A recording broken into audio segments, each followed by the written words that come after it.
this really segues into this discussion that I wanted to have about cultural appropriation, because I think Mm-hmm. for a lot of folks, issues related to cultural appropriation oftentimes are brushed off as being, oh, it's just this minor issue, because, the focus then becomes on the person who was appropriating. That is the person who Mm-hmm. then the entire conversation becomes revolved around, like, oh, who got Mm-hmm. canceled, who is being cringy.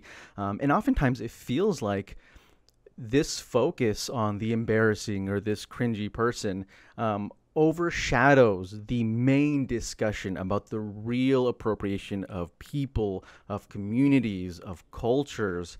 And so I want to know, like, uh, why is this, cultural appropriation, why is this a significant subject for you? And what do you wish more people understood about the depth of cultural appropriation?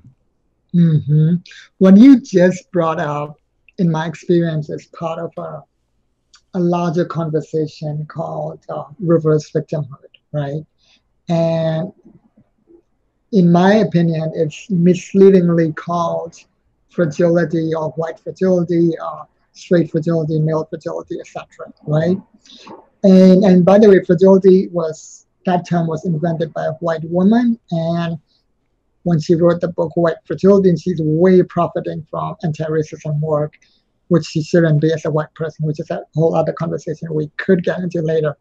But I don't like the term fragility because it actually reinforces the idea that they're victims when they're not, right? Mm. That they're fragile. They're not actually fragile. They are using literally a psychological weapon called reverse victimhood. And and I'm no psychologist, so I don't want to get too much into that side, but reverse victimhood, interestingly enough, it is part of a larger thing called DAVO, which is what narcissists use.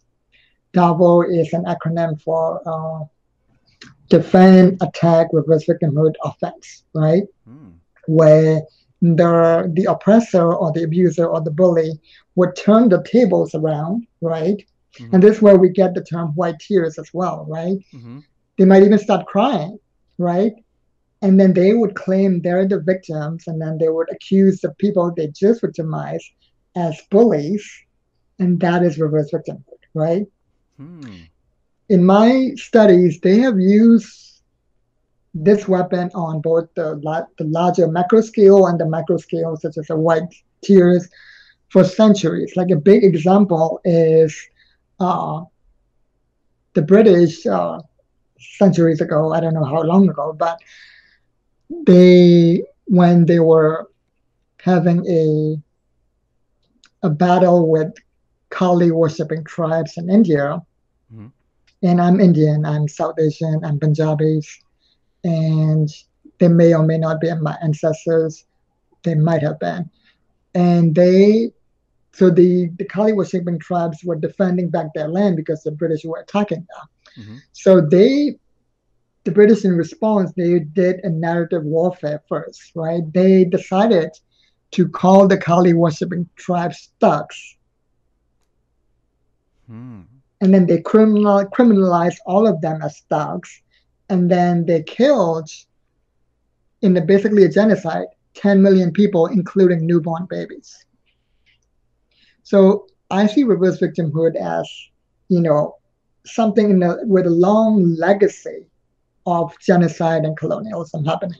Now, within the context of cultural appropriation, what that is that the conversation is often turned upside down in reverse victimhood style.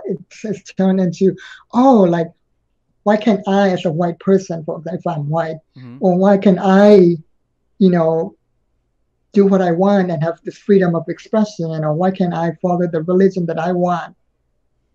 Why are you being such a fascist or extremist? Which, by the way, is a modern version of calling us thugs or savages.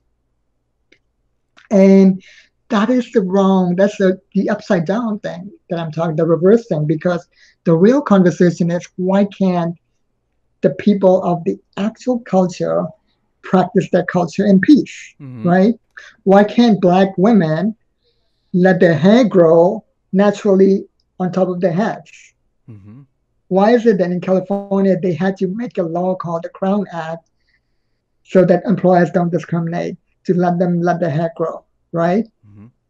Why was the Hawaiian language illegal until the late 80s, right? Or even the example that you gave, right, about traditional Chinese medicine practitioners being arrested, right, Mm-hmm. just for practicing their culture, right? So that is the real conversation. Meanwhile, we have white people openly saying aloha, right? Even back in the 80s when it was still illegal, but even now as well, right? Mm-hmm. And meanwhile, there are white corporations that a few years ago started suing, ironically, traditional mom and pop Hawaiian shops for using their own Hawaiian word, poke. I don't know Oh how to yeah, I pronounce remember it, the right? story. Yeah. Do you notice the irony of that, right? That's again reverse victimhood. So they've totally flipped the conversation into their freedom of expression rather than our freedom to just live our lives. That's why I fight so much about it, because it is actually within this larger context of, it's not about telling people what to do or what not to do, because we don't even have the systemic power to stop them, right? Mm-hmm. It's about it's about reclaiming our rights to practice our culture. That is the real conversation here.